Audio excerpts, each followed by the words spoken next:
America के राष्ट्रपति Donald Trump के रेसिप्रोकल टैरिफ को लेकर पूरी दुनिया में हलचल मची हुई है। ऑटोमोबाइल, फार्मा, ज्वेलरी और इलेक्ट्रॉनिक जैसे कई सेक्टर इस फैसले से प्रभावित हो सकते हैं। ऐसे में भारतीय निवेशक और उद्योग जगत सतर्क हो गया है। सबसे बड़ा सवाल यह है कि किन सेक्टर्स को नुकसान होगा, कौन इस चुनौती से बाहर निकल सकते हैं और निवेशकों को किन स्टॉक्स पर नजर रखनी चाहिए। आइए इस पूरे मामले को विस्तार से समझते हैं। नमस्कार, मैं हूं विक्रांत और आप देख रहे हैं मनी कंट्रोल हिंदी। 2 अप्रैल 2025 यह तारीख भारतीय शेयर बाजारों के लिए अहम हो सकती है। अमेरिका के राष्ट्रपति डोनाल्ड ट्रंप ने संकेत दिए हैं कि वह भारत समेत कई देशों पर रेसिप्रोकल टैरिफ यानी कि जवाबी टैक्स लगाने का ऐलान करने वाले हैं। इसका सीधा असर भारत के उन उद्योगों पर पड़ेगा जिनका कारोबार प्रत्यक्ष या अप्रत्यक्ष तरीके से अमेरिकी बाजार से जुड़ा हुआ है। खास तौर से pharma, James and jewellery, electronics, metal, IT sector इस टैरिफ पॉलिसी के निशाने पर आ सकते हैं। सबसे पहले बात करते हैं फार्मा सेक्टर की। फार्मा के एक्सपोर्ट मार्केट में भारत का काफ़ी दबदबा है। भारत दुनिया में सबसे ज़्यादा जेनरिक दवाओं का एक्सपोर्ट करने वाले देशों में से एक है, लेकिन ट्रंप के टैरिफ से इसमें हलचल मच सकती है। अमेरिका भारत से आने वाले फार्मास्यूटिकल उत्पादों पर कोई टैक्स नहीं लगाता है, जबकि भारत अमेरिका से आने वाले फार्मा उत्पादों पर करीब 10% ड्यूटी लगाता है। इसके चलते इस सेक्टर में रेसिप्रोकल टैरिफ को लेकर चिंता जताई जा रही है। HDFC सिक्योरिटीज के मेहुल सेठ ने बताया कि अधिकतर भारतीय कंपनियां अमेरिका में 5 से 20% के काफ़ी कमजोर मार्जिन पर काम कर रही हैं और अगर टैरिफ बढ़ता है तो इनके मार्जिन पर असर पड़ सकता है। यहाँ तक कि कुछ कंपनियों को अपने कम मार्जिन वाले उत्पादों को बाजार से हटाना भी पड़ सकता है। एक्सपर्ट्स का कहना है कि डॉक्टर रेड्डीज, डिवीज लैब, सन फार्मा, सिप्ला और ल्यूपिन जैसी कंपनियां इस फैसले से प्रभावित हो सकती हैं। अमेरिकी बाजार में उनकी हिस्सेदारी काफ़ी बड़ी है। ऐसे में निवेशकों को इस सेक्टर पर पैनी नज़र रखनी होगी।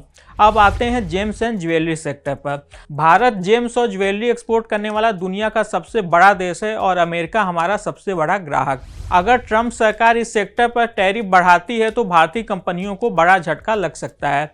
हालांकि एक्सपर्ट्स का मानना है कि यूरोप भी अमेरिकी टैरिफ के निशाने पर आ सकता है, जिसके चलते भारत पर दबाव थोड़ा कम हो सकता है। एक्सपर्ट्स का मानना है कि भारत के घरेलू सप्लायर्स की मजबूत स्थिति इस सेक्टर को कुछ हद तक बचा सकती है, लेकिन अगर अमेरिका ने ज्वेलरी पर ऊंचा टैरिफ लगाया तो फिर Malabar gold, रेनिसा jewellery, Rajesh exports और कल्याण ज्वेलर जैसी कंपनियों को तगड़ा झटका लग सकता है। तीसरे नंबर पर है इलेक्ट्रॉनिक्स मैन्युफैक्चरिंग कंपनियां। इलेक्ट्रॉनिक्स मैन्युफैक्चरिंग सेक्टर भी ट्रंप के टैरिफ पॉलिसी से अछूता नहीं रहेगा। यह सेक्टर प्रत्यक्ष रूप से भले ही प्रभावित न हो, लेकिन इनकी ग्लोबल सप्लाई चेन पर असर जरूर पड़ेगा।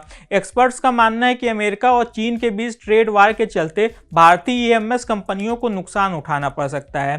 भारतीय EMS कंपनियां इस संभावित नुकसान से बचने के लिए चीनी कंपनियों के साथ साझेदारी की संभावनाओं पर काम कर रही हैं। इसके अलावा भारत सरकार भी इस सेक्टर को बढ़ावा देने के लिए 25,000 करोड़ रुपए की नई PLI स्कीम पर काम कर रही है। एक्सपर्ट्स ने बताया कि इस सेक्टर में डिक्सन टेक्नोलॉजी और केंसटेक के शेयरों पर सबकी नजरें बनी रहेंगी, क्योंकि ये दोनों ही कंपनियां अमेरिकी बाजार पर विस्तार पर फोकस कर रही थीं। चौथे नंबर पर है मेटल सेक्टर। एलारा कैपिटल के इक्विटी एनालिस्ट रवि सोडा ने बताया कि मेटल सेक्टर पर ट्रंप के टैरिफ ऐलानों का कोई सीधा असर पड़ने की संभावना बेहद कम है, लेकिन अगर अमेरिका चीन पर कड़े टैरिफ लगाता है तो फिर चीन अपने अतिरिक्त स्टील और एल्यूमिनियम को सस्ते भाव पर भारत के बाजार में बेचने की कोशिश करेगा। इसके चलते घरेलू बाजार में कीमतों में गिरावट आ सकती है और भारतीय कंपनियों पर दबाव बढ़ सकता है। ऐसे में भारतीय कंपनियों ने चीन से आयात पर सेफगार्ड ड्यूटी लगाने की सरकार से मांग की है। इस सेक्टर की बात करें तो सबसे अधिक फोकस में हिंडाल्को का शेयर रहेगा, लेकिन हाल के सालों में इसका अमेरिका को आयात घटा है। इसके अलावा जिंदल स्टील पर भी निवेशकों की नजरें बनी रहेंगी। अब सबसे अंत में आते हैं IT सेक्टर पर। IT सेक्टर पर ट्रंप के टैरिफ ऐलानों का सीधा असर नहीं पड़ेगा, क्योंकि यह मुख्य रूप से सेवा आधारित इंडस्ट्री है। लेकिन अगर अमेरिका में व्यापार तनाव बढ़ता है तो अमेरिकी कंपनियां अपनी IT खर्च में कटौती कर सकती हैं। इसके चलते TCS, इन्फोसिस और HCL टेक जैसी कंपनियों के रेवेन्यू पर असर दिखाई दे सकता है। आज के इस खास वीडियो में बस इतना ही। आपको यह जानकारी कैसी लगी हमें कमेंट कर जरूर बताइएगा। बिजनेस और स्टॉक मार्केट से जुड़ी ऐसी खबरों के लिए आप हमारी मनी कंट्रोल हिंदी की वेबसाइट को विजिट कर सकते हैं। इसके अलावा आप हमें YouTube, Facebook, Instagram और X यानी कि ट्विटर पर भी फॉलो कर सकते हैं। Thank you.